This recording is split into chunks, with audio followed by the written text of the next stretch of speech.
Good morning students. स्वागत है आपका आज के इस लेक्चर में। आज हम शुरू करने जा रहे हैं एसपी का सेकेंड लेसन। लास्ट सेशन में हमने एक्सरसाइज कंप्लीट की थी चैप्टर नंबर 1 की। उसे हमने 4 पार्ट में आपके चैनल पे डाला था हमने, ताकि आप उसे आराम से धीरे धीरे पढ़ सकें। सेकेंड चैप्टर जो आपके एसपी का है उसे आज हम शुरू करेंगे। इसमें काफ़ी वक्त लगेगा, चैप्टर काफ़ी बड़ा है और ये चैप्टर खासा इम्पोर्टेंट है आपके एग्जामिनेशन पॉइंट ऑफ व्यू से। इसमें इम्पोर्टेंट ये है कि इसमें जो वर्ड्स हैं, इसमें जो कंसेप्ट्स हैं, सब में अपने आप में ही बहुत बड़े बड़े आंसर्स हैं। एसपी स्टूडेंट होने के नाते आपको ये सारी चीज़ें पता होनी चाहिए एंड हम इसको धीरे धीरे एक एक करके आराम से डिस्कस करेंगे ताकि आपको ये क्लियर हो, ठीक है।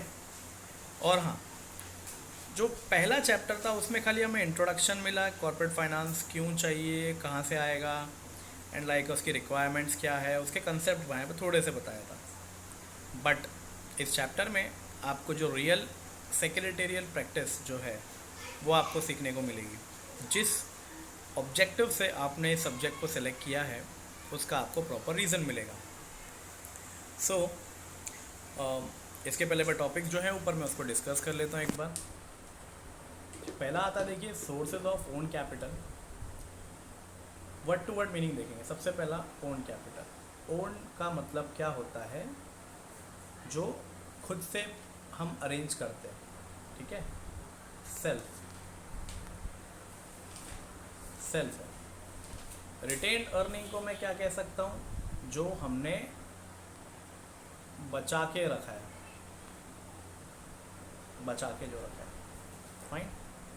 एंड इसके बाद आता है sources of borrowed capital. Borrowed का मतलब क्या होता है? जो हमने कहीं से मांगा है, कहीं से उधार लिया है। जिसमें सबसे पहले आता है डिबेंचर। आपको याद होगा डिबेंचर पे क्या चार्ज होता है? इंटरेस्ट। सेम डिपॉजिट के लिए भी इंटरेस्ट, बॉन्ड के लिए भी इंटरेस्ट। एडीआर जीडीआर अलग कंसेप्ट है, वो हम आंसर पे देखेंगे। कमर्शियल बैंकों के बारे में दिया गया है। जो बैंक्स होती हैं हमारे आसपास उन्हें हम कमर्शियल बैंक कहते हैं। फाइनेंशियल इंस्टीट्यूशंस जो बैंक्स की तरह होती हैं पर बैंक नहीं होती। एंड लास्ट में एक आता है ट्रेड क्रेडिट, जो कि बिजनेस पॉइंट ऑफ व्यू से है। तो हम धीरे धीरे टॉपिक्स की तरफ बढ़ेंगे, फाइन। सबसे पहले इंट्रोडक्शन कर लेते हैं। Finance holds the key to all business activities. No business activity can ever be pursued without financial support. Yes, ये तो राइट है। बिना फाइनेंस के कोई बिजनेस हो ही सकता नहीं है। Then finance is necessary throughout the activities of promotion, organisation and regular operation of business. हमें रोज़ लगता है ये। All function of business are ultimately dependent on finance. The finance needed by business organization is termed as capital. Every business organization needs certain capital for its activity. A joint stock company, which is a modern form of business organization as being a large undertaking, requires huge capital for business. Joint stock company के बारे में आप तो जानते ही होंगे, आपके 11th standard में भी था। जॉइंट स्टॉक कंपनी शेयर्स की वजह से बनती है। ये कंपनी ऐसी होती है जिसकी लायबिलिटी क्या होती है? Unlimited. And then limited liability होती है। एंड देन इसमें बहुत सारे मेंबर्स होते हैं, डायरेक्टर्स होते हैं, शेयर होल्डर्स बनते ही हैं, which is a modern form of business nowadays. This huge capital collection for capital formation has special significance in the management of joint stock company. Capital formation is a process of collection of capital from various sources according to the financial plan of the company.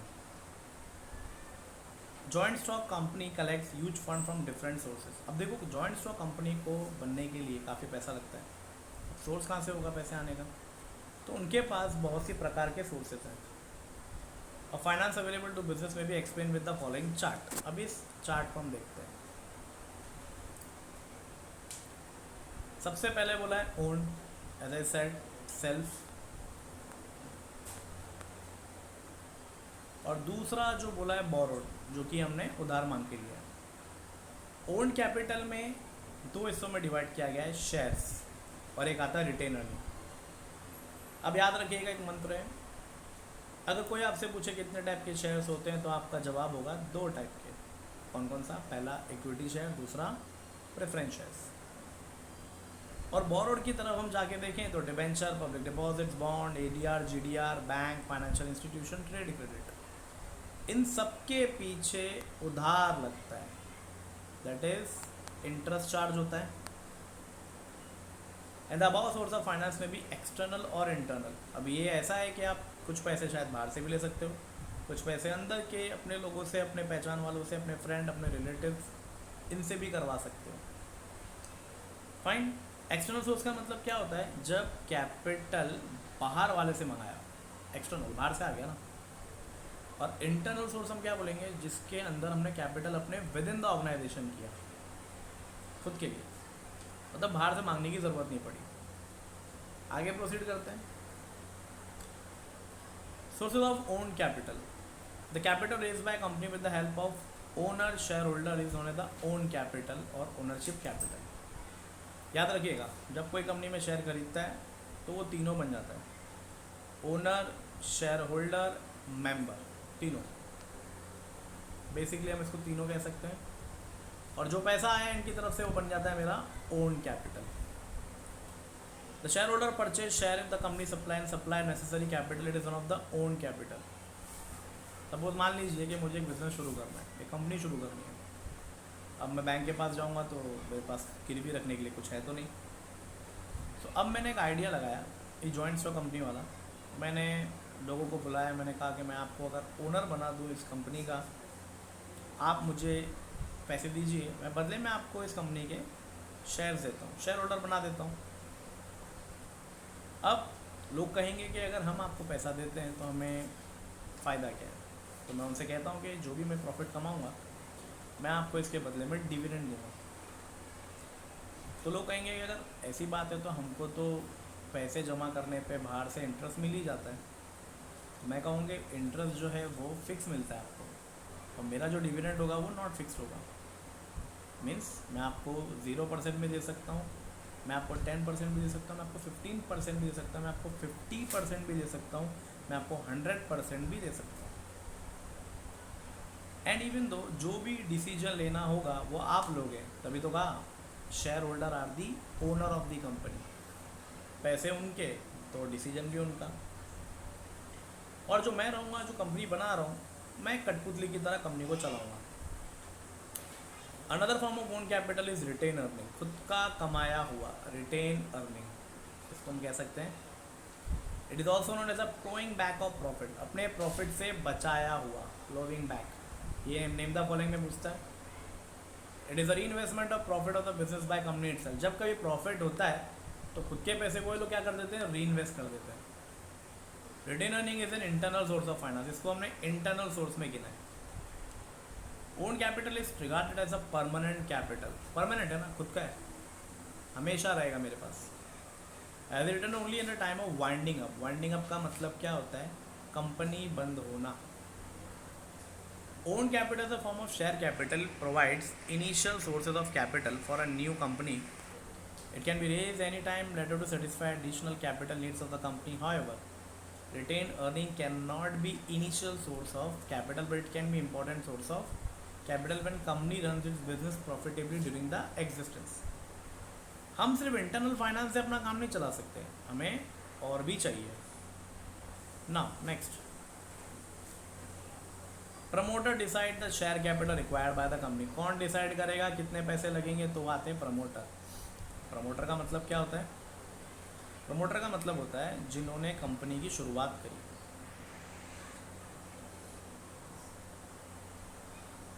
Then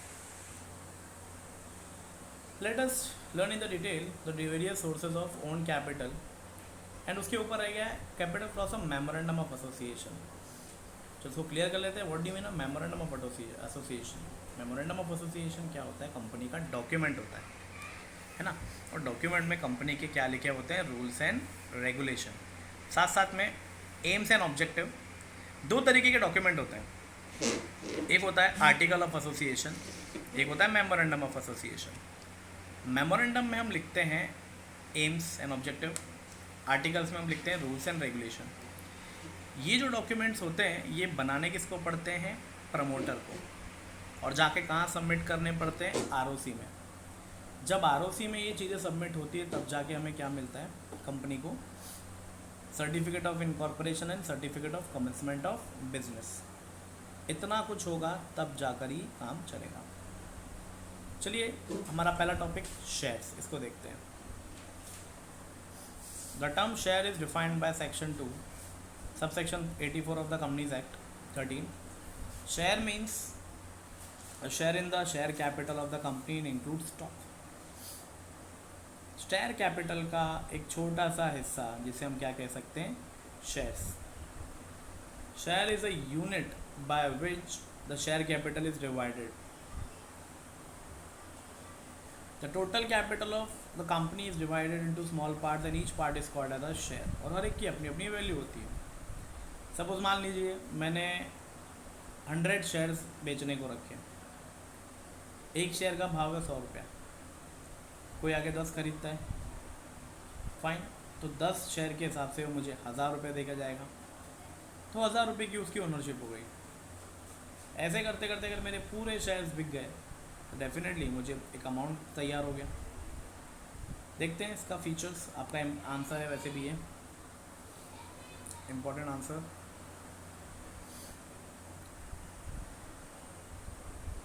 meaning share is the smallest unit in the total share capital of a company. छोटा सा हिस्सा होता है किसका?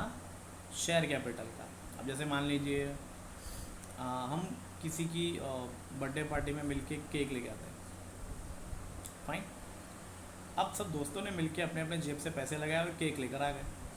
पर कोई ये कह सकता है कि ये केक सिर्फ और सिर्फ मेरा है, तो दूसरा कहेगा कि इसमें मैंने भी तो शेयर दिया है। बट कौन सा वाला हिस्सा तुम्हारा कोई बता सकता है क्या? नहीं, हिस्सा है लेकिन कौन सा है कोई नहीं बता सकता। सेकेंड पॉइंट आता है ownership. Yes, the owner of share is called as the share holder. It shows the ownership of a share holder in the company. As I said in the starting, जो person share खरीदता है वो क्या बनता है? Share holder, member, owner. So yes, distinctive number, इसको हम क्या कहते हैं? जिस तरीके से नोट के ऊपर करेंसी नोट्स होते हैं हमारे, उनके ऊपर जो नंबर्स होते हैं वो कभी सेम नहीं हो सकते, उसी तरीके से हर शेयर सर्टिफिकेट का एक अलग अलग नंबर होता है जो कि कहाँ पर मेंशन होता है? उनके शेयर सर्टिफिकेट के ऊपर। अगर वो डीमटेरियलाइज अगर है तो नंबर की ज़रूरत नहीं है। वैसे डीमटेरियलाइजेशन का मैं मीनिंग बता देता हूँ। ऑनलाइन शेयर्स, ये कंसेप्ट अब बाद में आएगा, हम तो बस क्लियर करेंगे। फिलहाल आप समझ लीजिए online shares. Then and it is mention only in the certificate. जैसे हमें पहले सर्टिफिकेट मिलते थे स्कूल के, वैसा। एंड देन नेक्स्ट पॉइंट आता है हमारा एविडेंस ऑफ टाइटल। एविडेंस मतलब सबूत। A share certificate is issued by company under its common seal. Company का जो स्टैंप होता है शेयर सर्टिफिकेट के ऊपर, it's a document of title of ownership of shares. A share is not only a visible thing, it is shown by share certificate in the form of demat share. पिछले point में था ये online. जैसे मैंने कहा online shares भी होता है और ऑफलाइन भी होता है, दोनों तरीके से। नेक्स्ट फिफ्थ पॉइंट आता है अपना वैल्यू ऑफ शेयर्स। अब वैल्यू क्या होती है? Each share has a value express in terms of money. पहला आता है फेस वैल्यू। फेस वैल्यू क्या होती है? मेरा बेस प्राइस, मैं जितने में बेच रहा हूँ उसको बोलेंगे हम लोग face value. This value is written on the share certificate and the mention on the memorandum of association. जैसे कि हम कोई चीज़ खरीदने जाते हैं जिस पे कोई कीमत लिखी होती है उसके फेस पे, that's a face value. Issue price को हम क्या कहेंगे? जितने में मैं उसको बेच रहा हूँ, बराबर ना। जैसे कि कोई मान कोई चीज़ 100 रुपये की है तो फेस वैल्यू उसका 100 रुपये हो गया। बेच रहा है सामने वाला उसको 110 में, तो 110 रुपये क्या बन गया उसका issue price. Then we have a market value. Market value हम लोग क्या बोलेंगे? जो मार्केट में उस चीज़ का डिमांड चल रहा है, तो मार्केट के डिमांड के हिसाब से थोड़ा उसका प्राइस अलग हो सकता है।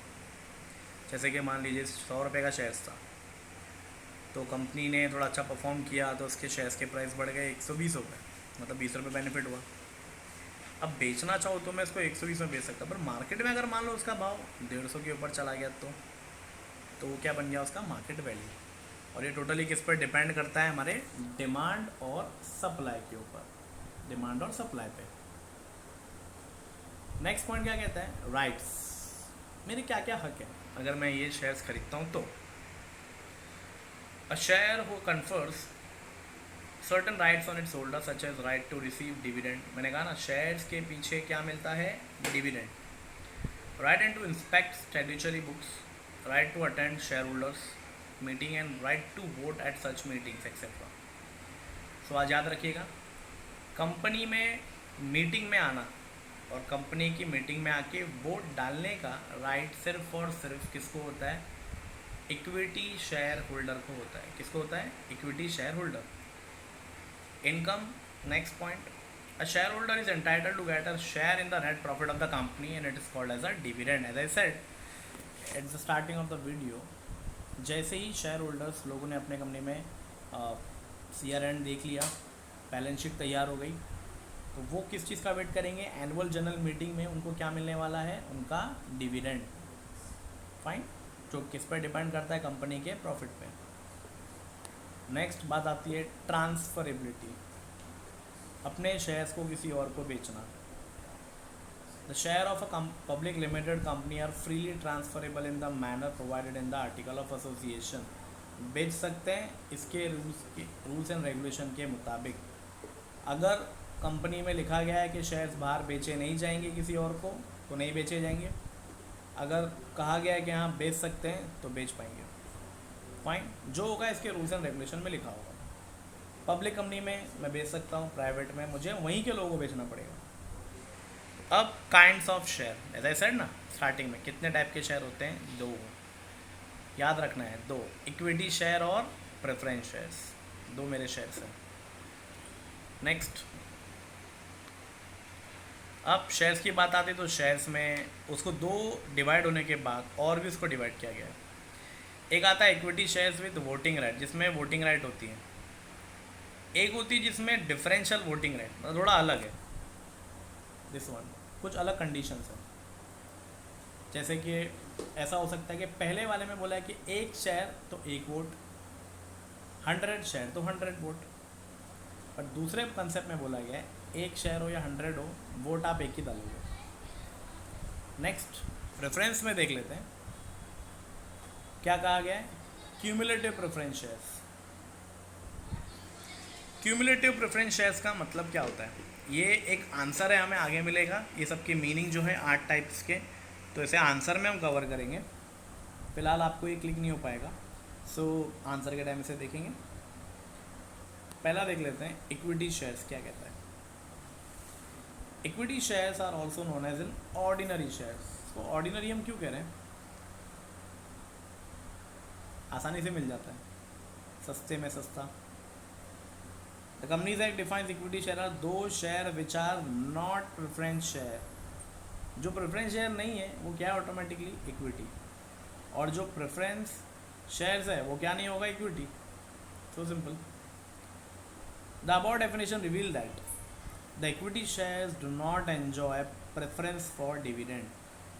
हमेशा याद रखना, जब कभी कंपनी अपने डिविडेंड को बांटती है तो हमेशा पहले जाके डिविडेंड मिलता है किसको है, प्रेफरेंस को मिलेगा। किसको, प्रेफरेंस को। उसके बाद जो बचेगा किसको मिलेगा, इक्विटी शेयर्स को। The equity shares do not have priority for repayment of capital at the time of winding up of the company.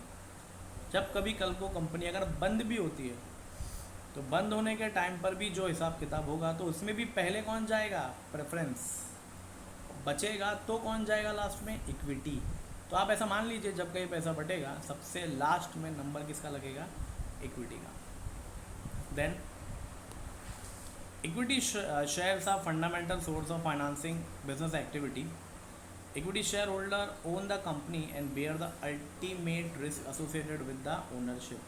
सबसे बड़ा रिस्क टेकर पूरे एसपी में कौन होता है, इक्विटी शेयर्स। क्योंकि उसे तो कंफर्म पता ही है ना, डिविडेंड मिल भी सकता है नहीं भी मिल सकता है।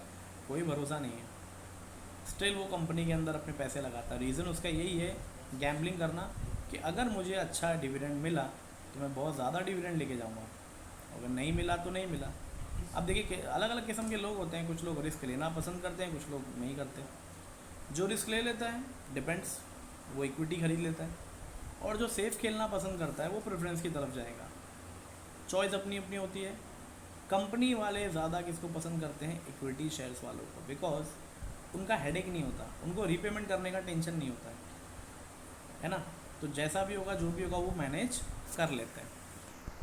नेक्स्ट देखते हैं। After paying claims of other investor the remaining funds belong to equity share holder. The equity share holder are residual claimants. Residual claimants का मतलब क्या होता है कि सबको बांटने के बाद जो भी बचेगा वो ही आपको मिलेगा। अगर बहुत सारा बच गया तो बहुत सारा मिलेगा, और नहीं बचा तो कुछ नहीं मिलेगा। Equity share holder do not carry any fix commitment of dividend. As a said ना, डिविडेंड फिक्स नहीं होता। They are paid on the recommendation by the BOD। If there is a profit, if there is no profit there is no dividend, and if there is a profit there only a dividend. Thus the fortune of equity shareholder is tied up with the ups and downs of the company. तो company के उतार चढ़ाव में ये depend करता है। If the company is successful, company अगर successful हो गई तो बहुत अच्छा डिविडेंड मिलेगा, बट उसका उल्टा भी है, अगर नहीं हुई तो नहीं मिलेगा। That is why they are simply called this as a venture capital and risk capital. Risk भी जुड़ा हुआ है, वेंचर भी जुड़ा हुआ है। So the owner of this equity share are the real risk bearer. However, the equity shareholder participate in the management of the company. As I said ना, company के मीटिंग में आके बैठ सकते हैं वो लोग। They are invited to attend general meeting. General meeting उनके लिए बुलाई जाती है, इक्विटी शेयर होल्डरों के लिए उसमें BOD बैठते हैं, और जो भी कुछ कंपनी में डिसाइड होता है वो उनको वहीं बता देते हैं। और AGM जो होती है वो साल में एक बार बैलेंस शीट बनने के बाद होती है, 6 महीने के अंदर कभी भी। तो जो चीज़ें यहाँ डिसाइड होती है जनरल मीटिंग में, वो वहाँ पे वो लोग बता देते हैं। They elect their representative to manage the company. Yes, BOD चुनने का काम भी किसका होता है? इक्विटी शेयर होल्डर का। And last, equity share holder are the real owner of the company. तो इसी के साथ हमने फ़िलहाल ये देखा है कि इक्विटी शेयर्स, इसकी जो मीनिंग है वो हमें क्लियर हुई है कंसेप्चुअली, और जो डिटेल स्टार्टिंग में दिया है, मीनिंग और फीचर्स ऑफ शेयर्स और टाइप्स ऑफ इक्विटी, ये चीज़ें हमें अभी तक पता चली है, राइट। सो आज के लिए इतना ही। हम अपने अगले सेशन में मैं आपको बताऊंगा इक्विटी शेयर्स का पूरा आंसर प्रॉपर, फिर प्रेफरेंस का आंसर देखेंगे, फिर टाइप्स भी है। मीन्स ये चैप्टर हम आराम से धीरे धीरे करेंगे, बहुत से पार्ट में बनाऊंगा मैं इसको। अब तक जो इसमें आपने सुना, आप इसे आराम से देखिएगा, कंसेप्ट बहुत ही आसान है। मैं फिर से रिपीट कर रहा हूँ। कितने टाइप के शेयर्स होते हैं? तो आप कहोगे 2। कौन कौन से? इक्विटी शेयर और प्रेफरेंस शेयर्स। शेयर होल्डर्स को क्या मिलता है बदले में? आपका जवाब होगा डिविडेंड मिलता है। इक्विटी को कैसा मिलता है? Not fixed. प्रेफरेंस को कैसा मिलता है? फिक्स्ड। शेयर होल्डरों से लिया गया कैपिटल, वो कैपिटल क्या होता है? ओन कैपिटल होता है। सबसे बड़ा रिस्क कौन ले रहा है पूरे SP के बुक में? इक्विटी लेता है। प्रेफरेंस शेयर होल्डर रिस्क नहीं लेता है। कंपनी की मीटिंग में आने की परमिशन खाली किसको है? इक्विटी शेयर होल्डर को। वोटिंग डालने की परमिशन किसको है? इक्विटी शेयर होल्डर को।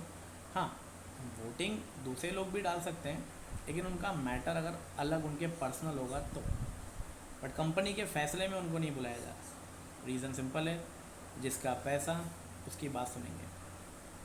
फाइन। सो इक्विटी शेयर अपने आप में एक बहुत बड़ा कंसेप्ट है, जो हम अगले आंसर में देखेंगे। आज के लिए इतना ही। Thank you for the watching this video, and कोई भी क्वेश्चंस हो प्लीज़ आप रिवर्ट करिए, मैं आपका आंसर करूँगा। Thank you.